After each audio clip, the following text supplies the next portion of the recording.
Hi, I'm Marty Nemko. This is the first and maybe the last time you're going to see me in a tie, probably ever see me in a red shirt, but I just gave a piano concert and figured Valentine's Day I'd wear red and wear my piano tie, music tie, and so figured I wasn't going to change. And anyway, this is another short story from the next edition of my book, Soloists. About 200 short stories of introverts and outsiders facing a dilemma. This story is called My ChatGPT Harem. It's the year 2040, and ChatGPT is now at version 14. Half of jobs have been eliminated, and most others are at least ChatGPT assisted. ChatGPT has also profoundly affected relationships. Now, 90% of both platonic and romantic relationships are with ChatGPT partners. Like most people, I have a ChatGPT harem.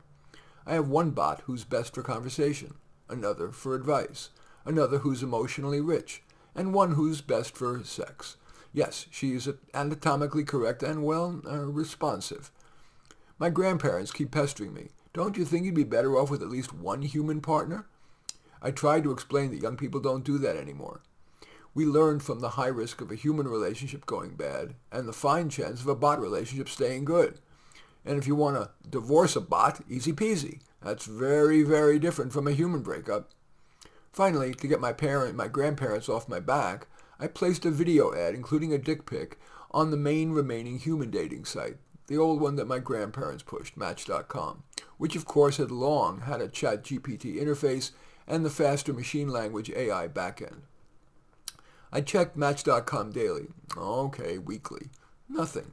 Then, just when I was ready to deactivate my account and tell my grandparents I tried, I got a response. No surprise, it was from a 63-year-old. I'm only 30. She wasn't unattractive for her age, but me with a 63-year-old?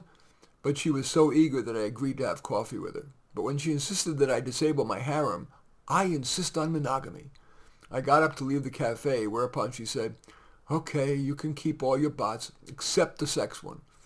Figuring I could end the relationship anytime I wanted, and it just might be interesting to see what sex would be like with a 63-year-old. Would I like it? Could I even get it up? As it turns out, the sex was great. Experience does count for something. And so was the conversation. And so I turned off my conversation bot. And she was very smart, so I turned off my advice bot. And she was emotionally supportive, so I turned off that bot. Unfortunately, after a month, our relationship indeed fizzled, so I told her I needed to break up. It felt great to turn all my bots back on again. Anyway, that short story is called My ChatGPT Harem. As usual, I welcome your thumbs up and accept your thumbs down. I always look forward to your comments and especially like it if you hit the share button below. Share on your social media so that my efforts can have broader impact. And I am flattered if you choose to subscribe to my channel.